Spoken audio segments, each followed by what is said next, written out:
Hello बच्चों, तो आज का जो हमारा कॉन्सेप्ट रहेगा वो रहेगा सिंपल डाइस और स्टैंडर्ड डाइस के बीच में डिफरेंस क्या होता है, कैसे करके हम पता कर सकते हैं कि कोई सा भी डाइस जो हमें दिखता है, हालांकि हमें 3 ही फेस दिखते हैं, 6 के 6 तो दिख नहीं सकते, तो सिर्फ 3 फेस देखकर हम कैसे पता कर सकते हैं कि सिंपल डाइस है या फिर स्टैंडर्ड डाइस है। बहुत बार पेपर में क्वेश्चन आ जाता है, एक डाइस दे देता है और हमें पूछता है कि भाई बताओ 3 के, माना आपके पास 3 नंबर दिख रहा है, ठीक है, एक फेस पे, कि 3 के विपरीत कौन सा नंबर होगा, 3 के अपोजिट नंबर हमें क्या करना, फाइंड करना है। तो जब तक हमें सिंपल डाइस, जैसे हम नॉर्मल डाइस भी कहते हैं, और स्टैंडर्ड डाइस के बीच में डिफरेंस नहीं पता होगा, तब तक हम पता नहीं कर सकते कि किसी भी डिजिट के पीछे वाला डिजिट कौन सा है, खासकर डाइस में।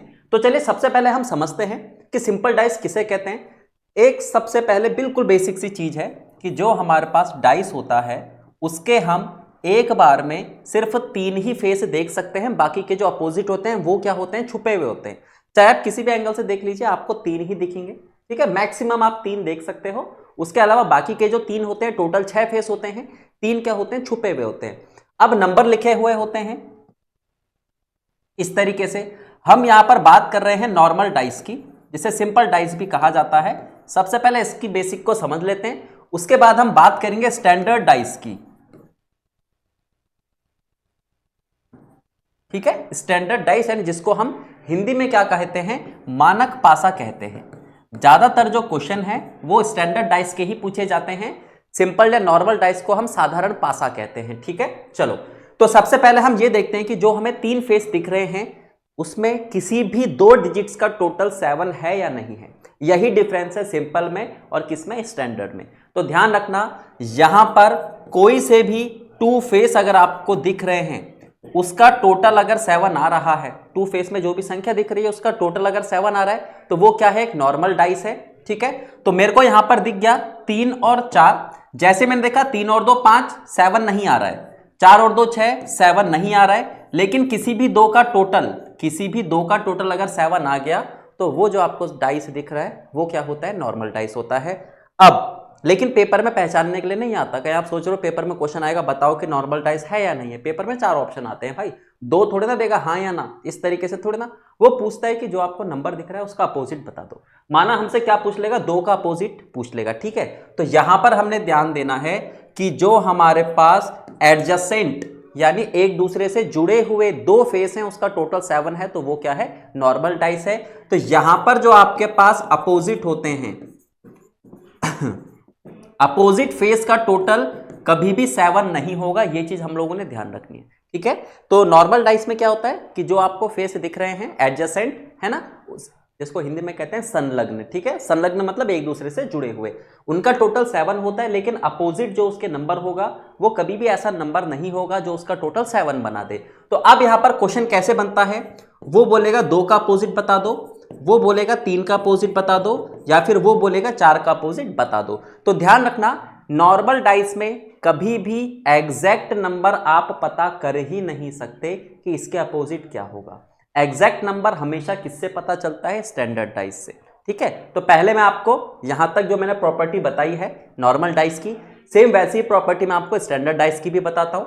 इसमें भी आपको डाइस दे रखा होता है जिसके आपको कितने फेस दिखते हैं, 3 फेस दिखते हैं, है ना, इस तरीके से। लेकिन यहां पर क्या चीज है कि जो आपके पास एडजेसेंट 2 फेस है, एक दूसरे से जुड़े हुए जो 2 फेस हैं, उसका टोटल 7 नहीं होता, बल्कि जो आपके पास अपोजिट फेस होते हैं, अपोजिट फेस का टोटल कितना होता है, 7। यानी अगर आपको इस तरीके से कोई डाइस दे रखा है तो हम देखेंगे कि किसी भी 2 का टोटल 7 है या नहीं है। मैंने इन 2 का टोटल करा 7 नहीं है, मैंने इन 2 का टोटल करा 7 नहीं है, मैंने इन 2 का टोटल करा 7 नहीं है।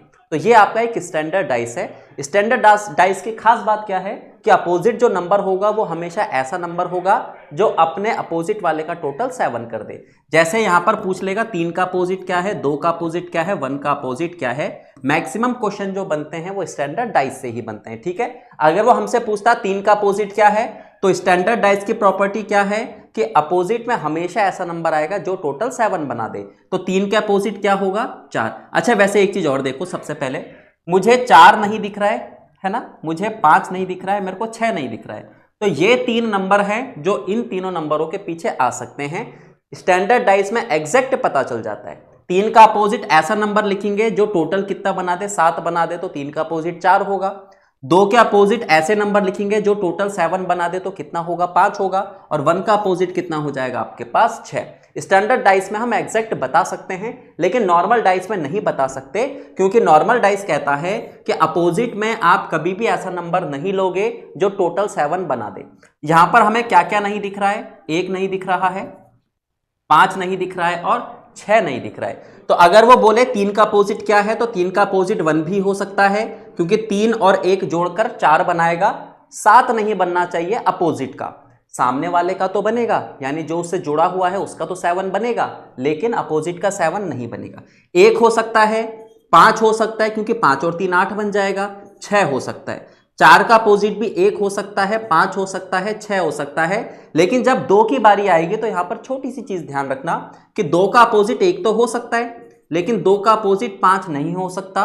2 का अपोजिट क्या हो सकता है, 6 हो सकता है। मैंने यहां पर 5 को क्यों कट करा, क्योंकि कंडीशन इसकी क्या कहती है कि अपोजिट में ऐसा नंबर नहीं आएगा जो टोटल 7 बना दे।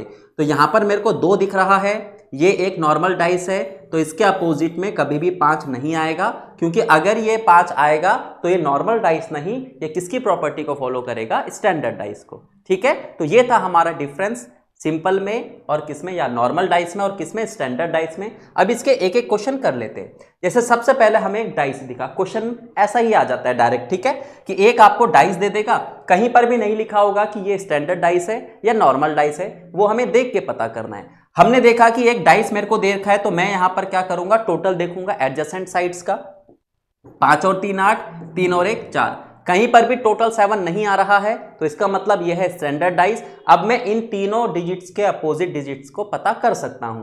उसने हमसे पूछा 5 के अपोजिट क्या होगा, तो अगर ये स्टैंडर्ड डाइस है तो 5 के अपोजिट एक ऐसी संख्या आएगी जो टोटल 7 बना देगी, तो इसका मतलब 5 के अपोजिट क्या हो जाएगा, 2, है ना, कितना सिंपल सा। चलिए नेक्स्ट क्वेश्चन, ये आपके पास जो क्वेश्चन दे रखा है, सबसे पहले पता करते हैं कि कौन सा डाइस है। 5 और 4 9, 7 नहीं बना, 4 और 2 6, 7 नहीं बना, 5 और 2 7, 7 बन गया। और कोई भी 2 जुड़ी हुई साइड्स का टोटल अगर 7 बनता है तो वो नॉर्मल डाइस कहलाता है ना। नॉर्मल डाइस क्या कहता है कि मैं कभी भी एग्जैक्ट आपको बताऊंगा ही नहीं कि किस नंबर के अपोजिट कौन सा नंबर है। उसने हमसे पूछा 4 के अपोजिट बताओ कौन सा नंबर होगा। अच्छा, क्या क्या नहीं दिख रहा है मेरे को, 1 नहीं दिख रहा है, 3 नहीं दिख रहा है, और क्या नहीं दिख रहा है, 6 नहीं दिख रहा है। उसने हमसे 4 के अपोजिट पूछा, क्या हो सकता है, 4 के अपोजिट 1 हो सकता है, 4 के अपोजिट 6 हो सकता है, लेकिन 4 के अपोजिट 3 नहीं हो सकता, क्योंकि 4 के अपोजिट अगर आप गलती से 3 कर दोगे तो वहां पर आपका जो प्रॉपर्टी थी ना 7 बनाने की या 7 ना बनाने की, वो फॉलो नहीं हो पाएगी।